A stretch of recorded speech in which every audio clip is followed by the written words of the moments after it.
El bosque tropical es un lugar superpoblado, pero no alberga más habitantes de los que puedan sobrevivir.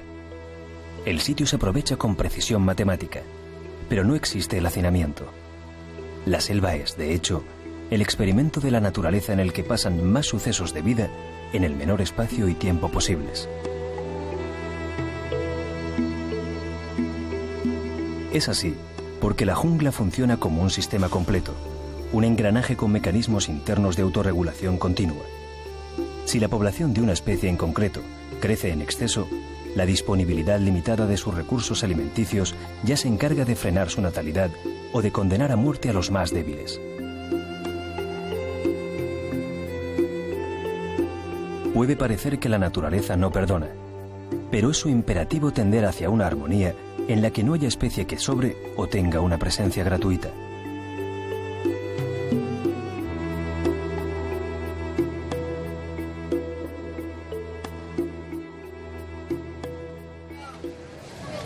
En las sociedades humanas actuales no ocurre así. El hombre se ha liberado de los factores naturales que ponían coto a una expansión geométrica. Naciones como Indonesia, el cuarto país más poblado del mundo con más de 210 millones de habitantes, son el paradigma de los efectos perniciosos del crecimiento demográfico. Si antes el potencial de desarrollo de una civilización se medía por sus fuerzas numéricas, ahora son las posibilidades de sus recursos lo que marca la pauta. En Indonesia abundan las materias primas, pero ello no garantiza una capacidad ilimitada de abastecimiento. Lo que hoy provee de riqueza, mañana puede haberse agotado.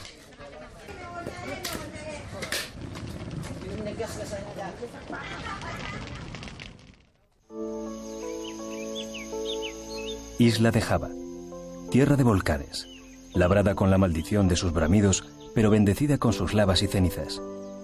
Los suelos de la isla son tan fértiles que permiten el cultivo en terrazas y producen de forma natural 2 y 3 cosechas anuales.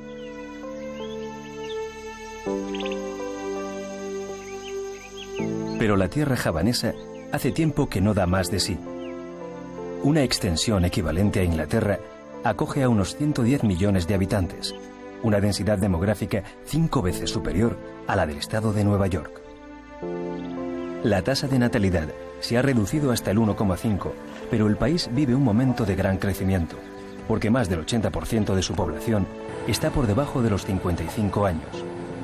El apremio demográfico ha obligado a que no quede espacio alguno por cultivar ni terreno sin aprovechar. Sin embargo, más de la mitad de los agricultores poseen parcelas tan pequeñas que apenas cubren las necesidades de subsistencia de sus familias. La productividad de la tierra tampoco puede aumentar. De hecho, se encuentra al borde de quedar exhausta. Necesita regenerarse, aunque sea con viejos usos menos agresivos que los pesticidas y abonos, como tras la cosecha dejar que los patos limpien los suelos de insectos y la nutran con sus excrementos. Las limitaciones de la tierra, así desde hace años, llevan forzando un continuo flujo migratorio desde las llanuras agrícolas hasta las ciudades. Ahora es masivo.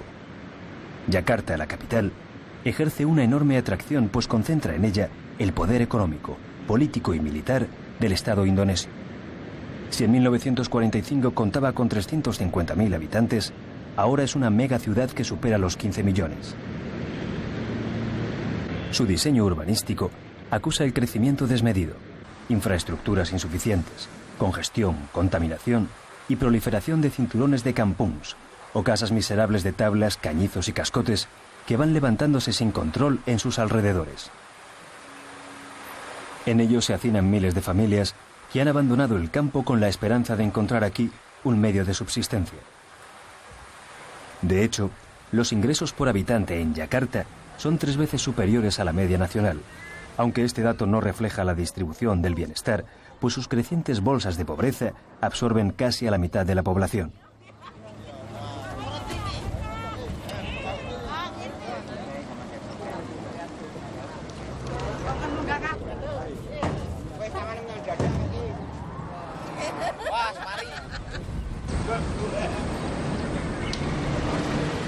La falta de recursos y de cualificación profesional de estos emigrantes les aboca irremediablemente al llamado sector informal de la economía.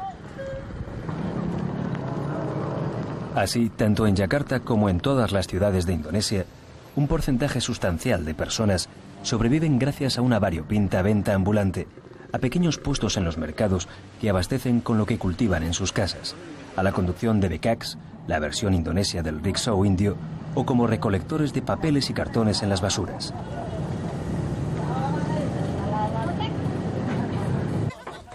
A pesar de esta clase de oportunidades que ofrece la vida urbana, el flujo migratorio desde el campo es imparable. En la ciudad, al menos, existen posibilidades. El país es todavía eminentemente agrícola, aunque más del 50% de sus habitantes vivirán en las ciudades antes del 2020.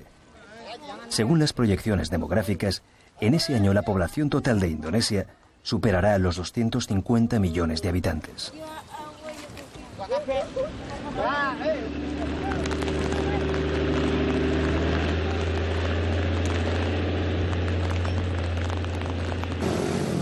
La búsqueda de un empleo fuera del ámbito rural ha producido también un fenómeno conocido como la emigración circular. El 25% de los hogares que viven de la agricultura tienen al menos un miembro de la familia que recorre al día hasta 60 kilómetros para trabajar en la ciudad. Por ello, los núcleos urbanos de Indonesia están plagados de motos, cuyo número se ha multiplicado exponencialmente en los últimos años.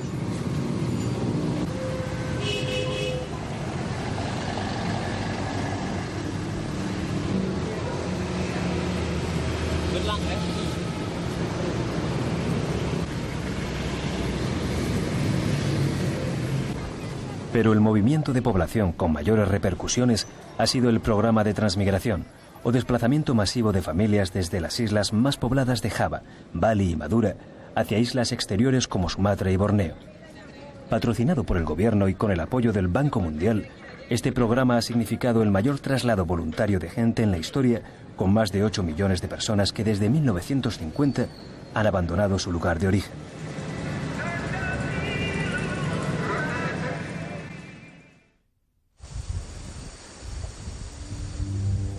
Estos campos de arroz se encuentran en la provincia de Lampung, al sur de Sumatra, la isla que ha sido el primer y más importante destino para el exceso de población de Java.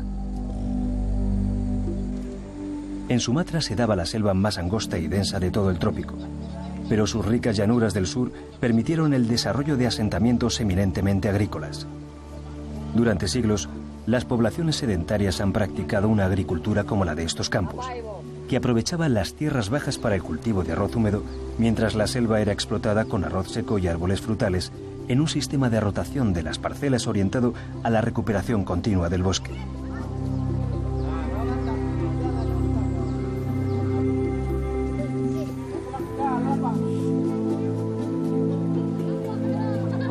En estas parcelas rotatorias se introdujo el árbol del caucho a principios de siglo.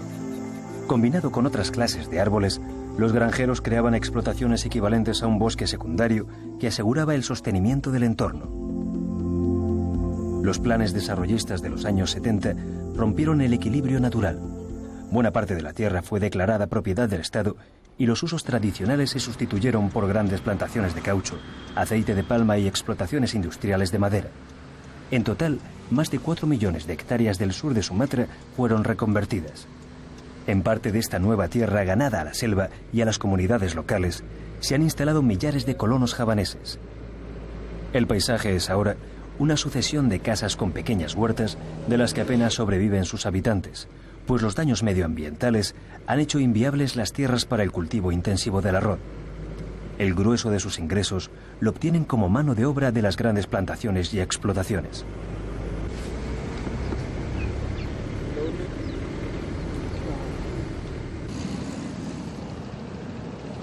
La capital del sur de Sumatra es Palembang. Su ubicación estratégica en las riberas del río Musi, a 100 kilómetros de su desembocadura, hizo de ella un tradicional enclave comercial utilizado por los sucesivos colonizadores. Ahora es la mayor ciudad de la isla, con más de 1,5 millones de habitantes, y desde hace una década crece a un ritmo superior al 5% anual. Los refuerzos humanos le llegan tanto de las zonas rurales como del flujo migratorio procedente de Java.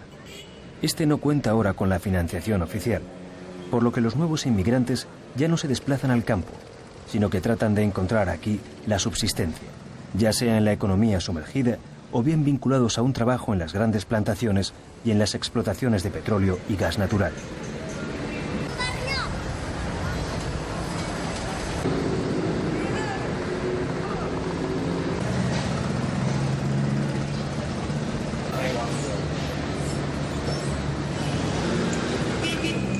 El caos y el abigarramiento también se debe a su gran actividad comercial. Desde Palembang se distribuye hacia el exterior toda la riqueza que se produce en el sur de Sumatra. Representa una fuente importante de ingresos para el Estado indonesio y ha optado por su explotación intensiva para la obtención de divisas. Primero fue la madera. Después, deforestada ya la isla, le llegó el turno a las grandes plantaciones y sobre todo a sus reservas de gas natural y petróleo.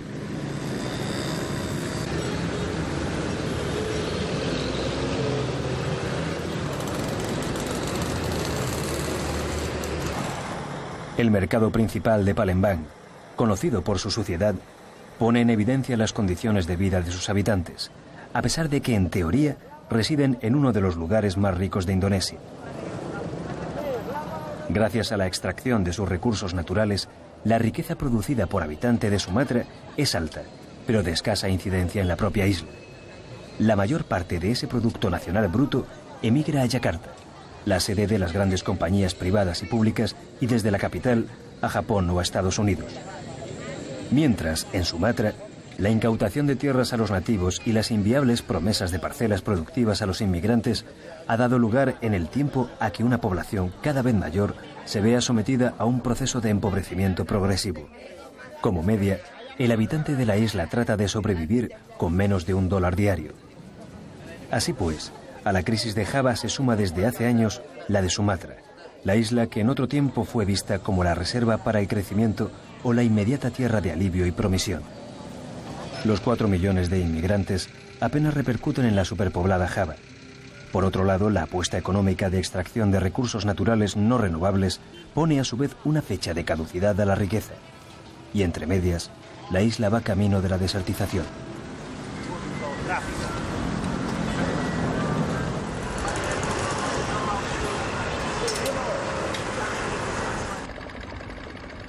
Kalimantan, el nombre del área indonesia de Borneo, significa río de las piedras preciosas, un término justo para describir una región rica en oro, diamantes, amatistas, ágatas, zafiros y esmeraldas.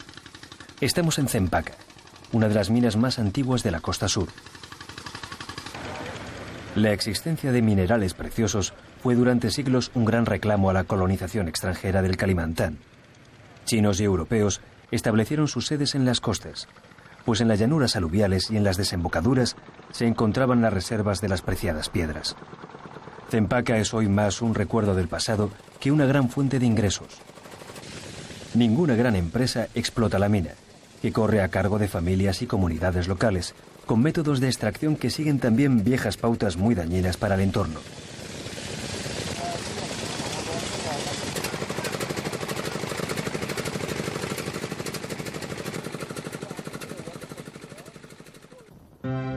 Los minerales metálicos, que durante más de un siglo fueron el producto estrella del comercio del Kalimantan, hoy tienen poca relevancia.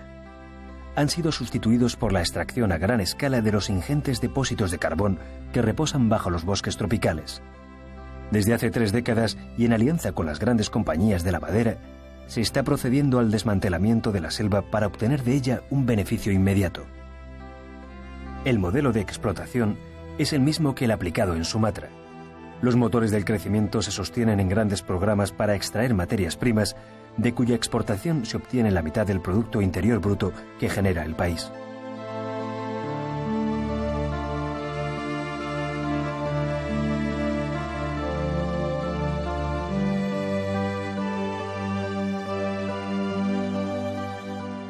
La madera, la minería y las grandes plantaciones son los principales responsables de la erosión a largo plazo de las tierras del Kalimantan. A principios del siglo XX, la jungla cubría el 95% de la isla. Ahora, apenas queda un 20%.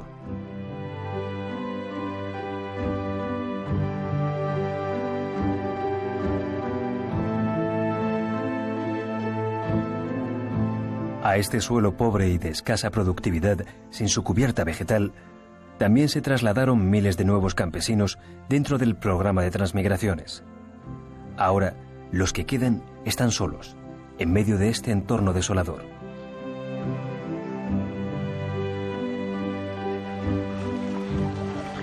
La imposibilidad de crear campos de cultivo como los de Java en bosques vírgenes deforestados ha obligado a una segunda emigración hacia las pequeñas ciudades, que han crecido en las riberas de los ríos, como Muarapajú, al borde del Majacán.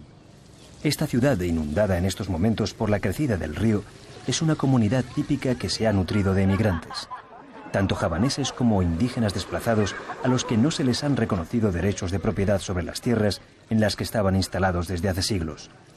Más de 3 millones de indígenas del Kalimantán, los Dayak, han sido expulsados de sus lugares de origen y ahora viven como extraños en su propia tierra, disputándose con los transmigrantes las posibilidades de empleo que ofrecen las grandes explotaciones comerciales comandadas desde Yakarta.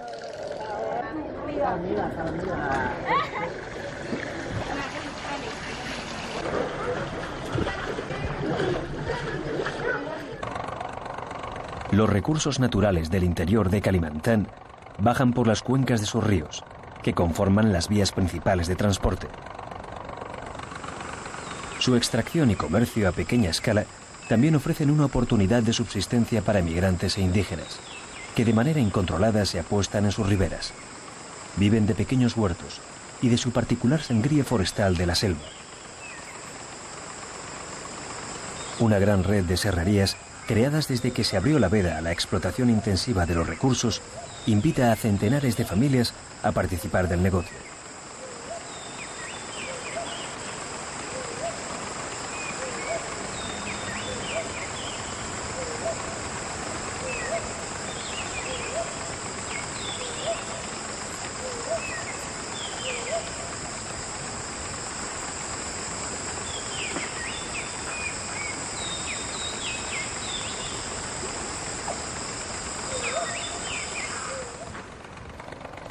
Siguiendo el curso de este río, el Barito, se llega a Banjarmasin, la capital del Kalimantán Sur, el centro principal de acopio de los troncos de la selva.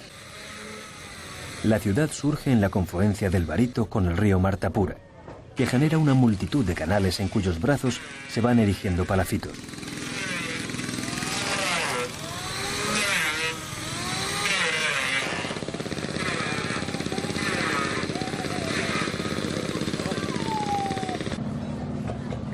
Esta inclinación de sus habitantes a levantar sus casas sobre estos terrenos inestables, muchas veces poco salubres, confiere a la ciudad, sin embargo, una fuerte personalidad. Todo ocurre en el agua. Banjarmasin cuenta con más de 700.000 habitantes y es un destino natural de inmigración gracias a sus factorías de procesamiento de la madera y a su carácter comercial.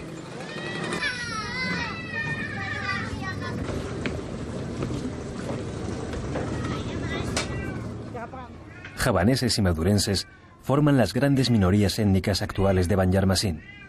Parte de ellos han mejorado sus condiciones de vida, pues se han trasladado con un puesto de trabajo asegurado o han encontrado sustento en la artesanía y el comercio. Constituyen o se consideran a sí mismos como una clase media-baja que vive en condiciones mucho más favorables que su equivalente en Java, porque aquí dependen de sectores industriales y de servicios, y no de la agricultura.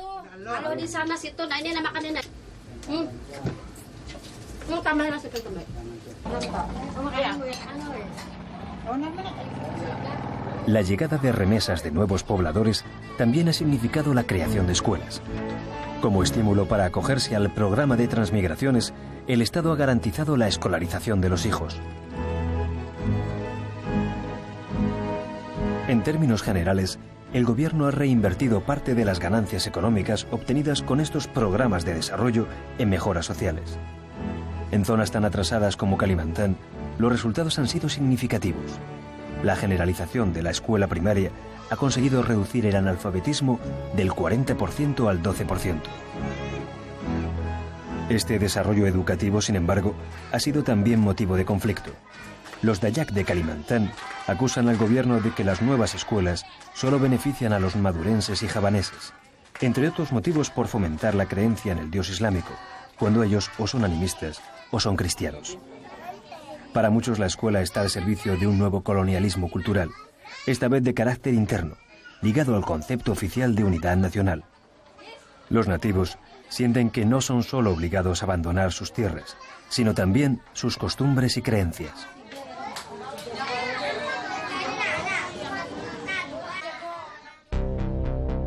En el este del Kalimantan se produce otra materia prima básica, el petróleo, cuyo descubrimiento fomentó un gran boom económico de esta zona y de sus ciudades. Balikpapan ha cobrado naturaleza urbana por ser el puerto de salida de los campos de petróleo que existen en la desembocadura del río Majacán. Si a principios de los años 60 contaba con 90.000 habitantes, ahora supera el 500.000.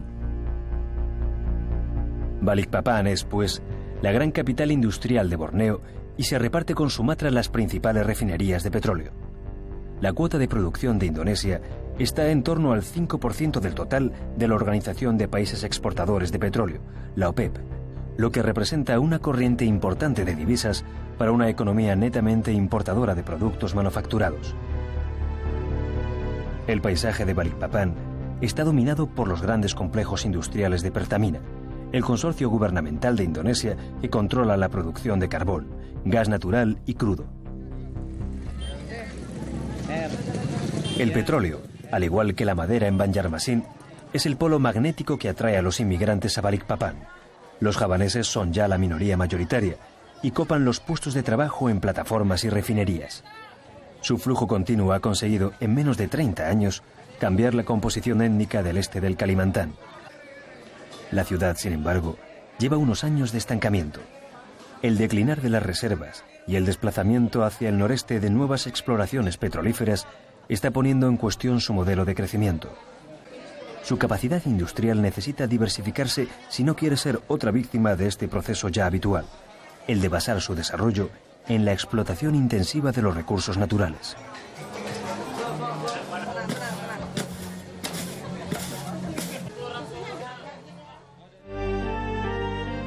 Los bosques tropicales son almacenes de una amplia variedad de bienes renovables. En plantas medicinales, alimentos, aceites, resinas o fibras como el ratán, han encontrado durante siglos su sustento campesinos y habitantes de la selva sin necesidad de deforestar el bosque. Ahora, la explotación racional y sostenida a mayor escala de estos recursos abre a países como Indonesia nuevas oportunidades de riqueza, que tienen además el incalculable valor añadido de ayudar a la conservación de la selva. Son apuestas posibles, como demuestra la creciente industria exportadora de muebles de ratán, pero exigen también una visión a medio plazo no siempre compatible con el desequilibrio actual que existe entre población y recursos.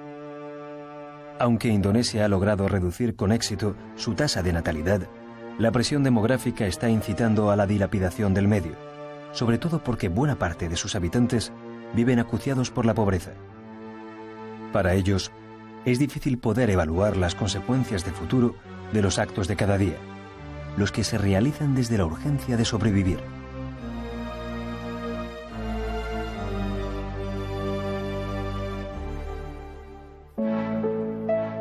Los indonesios viven de forma extrema un fenómeno de carácter global.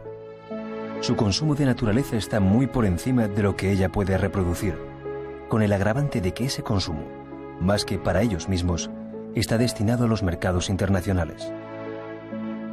Pero esta cuestión sobrepasa el ámbito indonesio. ¿Hasta cuándo podrá nuestra civilización seguir sosteniéndose sobre una estrategia que ignora los ciclos de renovación de los recursos naturales?